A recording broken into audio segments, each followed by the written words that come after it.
একটা সময় ছিল যখন পৃথিবীর সবচাইতে দামি হীরার উৎস ছিল এই একটাই জায়গা, গোলকুন্ডা। আজ আপনাদের শোনাবো সেই হারিয়ে যাওয়া জৌলুসের গল্প, যেখানে মাটির নিচে লুকিয়ে ছিল কোটি কোটি টাকার হীরা, যার জন্য রক্ত ঝরেছে, রাজ্য ধ্বংস হয়েছে, আর তৈরি হয়েছে ইতিহাস। গোলকুন্ডা নামটি শুনলেই আজ ইতিহাসপ্রেমীদের মনে ভেসে ওঠে এক প্রাচীন দুর্গের ছবি। কিন্তু ১৬০০ ও ১৭০০ শতকে এটি শুধু দুর্গ নয়, ছিল বিশ্বের হীরার রাজধানী। এই অঞ্চলেই ছিল বিখ্যাত কোল্লুর হীরা খনি, যেখান থেকে উঠে এসেছিল কিংবদন্তি কোহিনূর, যা আজ ব্রিটিশ মুকুটে স্থান পেয়েছে। শুধু কোহিনূর নয়, হোপ ডায়মন্ড, আর্কলব, নাসক ডায়মন্ড সবই এই গোলকুন্ডার সন্তান।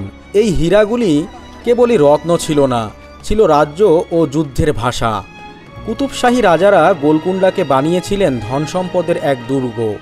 প্রতিদিন খনি থেকে উঠে আসতো হীরা, রত্ন আর সোনা, যা সংরক্ষিত হতো গোপন ভাণ্ডারে। গোলকুন্ডার ভেতরে ছিল বিশেষভাবে নির্মিত ধনাগার, যেখানে দিনের পর দিন সঞ্চিত হতো রাজ্যের ধন ভাণ্ডার। এই ধনরাশি পাহারা দিত বিশেষ প্রশিক্ষণপ্রাপ্ত সৈন্যরা, এবং রাজপ্রাসাদের ভিতরেই ছিল নাকি গোপন সুড়ঙ্গ, যার মাধ্যমে বিপদের দিনে ধন লুকিয়ে ফেলা হতো।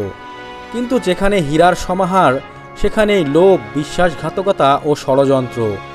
গোলকুন্ডার এক সৈনিক নাকি লোভে পড়ে মোগলদের হাতে খুলে দিয়েছিল দুর্গের গেট, আর সেই সুযোগেই আওরঙ্গজেব এই দুর্গ দখল করে নেন ১৬৮৭ সালে।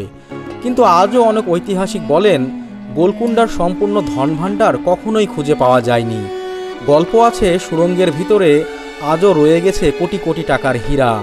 নির্জন রাতে নাকি সেই সুড়ঙ্গগুলো থেকে অদ্ভুত শব্দ আসে। কোহিনূর আজ ইংল্যান্ডে, হোপ ডায়মন্ড আমেরিকায়, আর অনেক হীরার হদিশই নেই। এক সময় যা ছিল গোলকুন্ডার গর্ব, আজ তা ছড়িয়ে পড়েছে পৃথিবীর প্রান্তে প্রান্তে। গোলকুন্ডা আজ শুধুই একটি স্মৃতি, কিন্তু তার মাটির নিচে হয়তো আজও বিশ্রাম নিচ্ছে অজস্র অমূল্য রত্ন।